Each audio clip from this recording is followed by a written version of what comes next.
really lucky actually to have a really cool career across a number of countries and across a number of industries.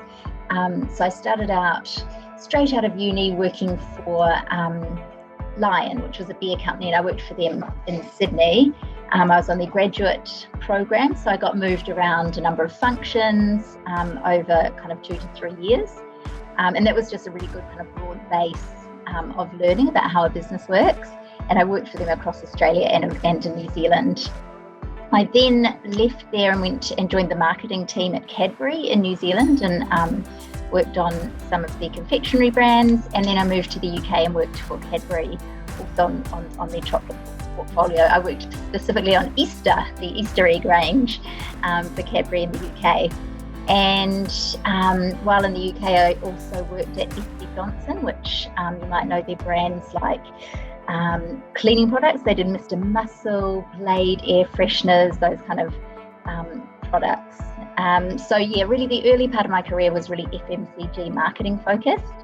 After I had my 2 daughters, I kind of went back to work in between each of them, and then we moved from the UK back to New Zealand, and I switched sides. So I then worked my way up to be a group account director at a shopper marketing agency.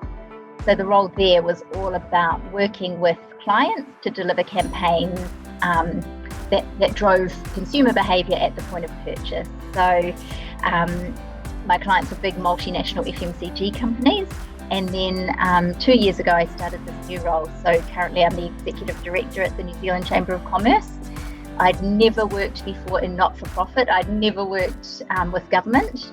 So it's been a really different experience, a really good one, but also it's been really cool to see how transferable the skills from corporate are across industries. So that's been really great.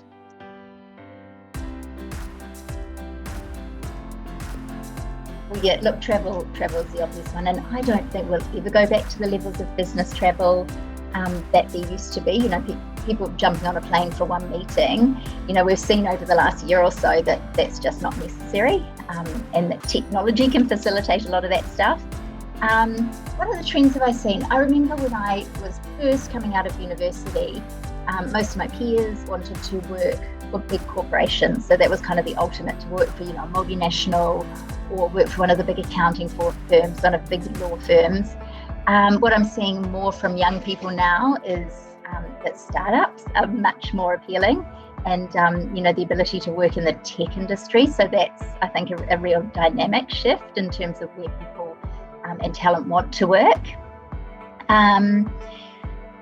There's some other trends. When I started working in marketing, you know, 20 years ago, the ultimate was to make a 30-second TVC, and you could spend months, even years of planning and millions of dollars doing this to you know, then buy a TV slot that your target audience would be watching. And so just seeing how communication channels have really, really changed, almost kind of the democratization of communication. So you don't have to be a massive company to be able to afford to make a video and get it out there.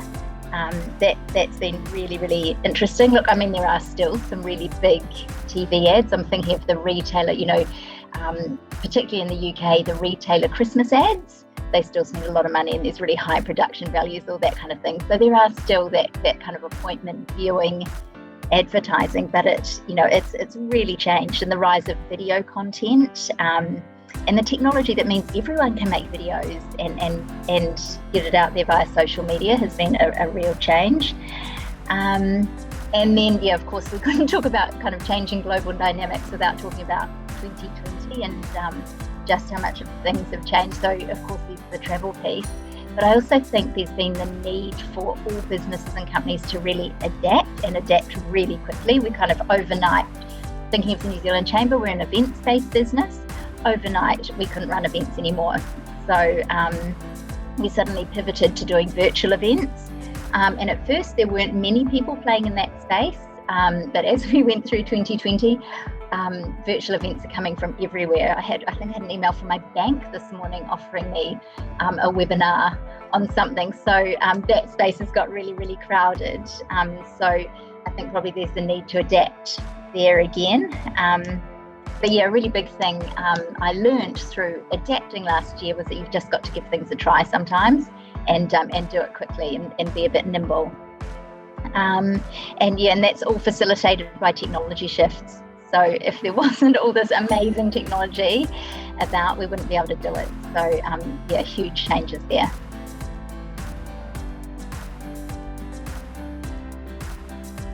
I don't think this is particularly a skill for my space, but people are everything. So businesses are made up of people.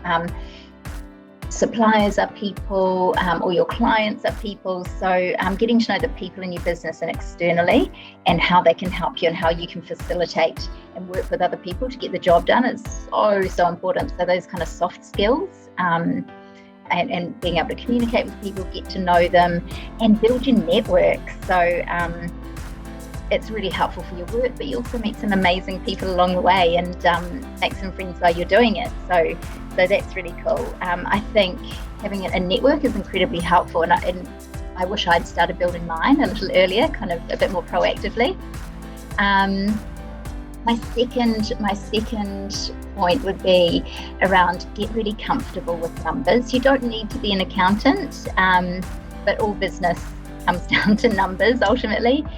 So you need to be able to manage a budget. You need to be able to read a P&L or a balance sheet, and understand what the implications are, what the commercial decisions are that need to come out of that. So even if you're in a creative industry or anything like that, get as comfortable as you can with numbers, and you can do that through online courses these days. Or companies like Xero, online accounting software, they have short courses and things that you can do. So I'd say absolutely do that. The other thing is put up your hand for extra projects or work that might come your way. Things that are outside your set job scope. So it's often these that give you your real development opportunities, and you can meet some amazing people along the way. And finally, I think people who are early in their career right now, you guys are digital natives, and don't underestimate how powerful this is. You get technology, and a lot of that digital space just comes really naturally for you. Use that to your advantage, and you use all the digital tools that you've got.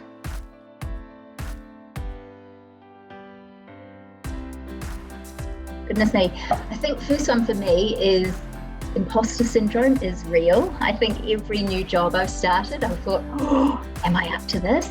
And and I guess fake it till you make it is my advice there. Just walk in confidently, and learn everything you can along the way. No one else actually realizes that you're feeling this, even though you are. So, and it's really normal. And I don't know if it's particularly women that feel this, but it's certainly when I have conversations with people about this, it tends to be something that affects women a little bit more. What else? I think a key one for me is come with solutions, not problems. So yes, you'll hit problems all the way along in everything that you do. But if you come with a number of solutions of how you can get around the problem, that's way more useful in life and in business than just identifying what the problem is. And then thinking about career planning, be open to trying new things. You can plan your career all you like, but if you don't take the opportunities that come your way, or grab things that other people are offering at the time, you don't know what you miss out on. So make sure you speak up about what you want as well. Your manager or whoever is not going to know what you want unless you put your hand up and speak up.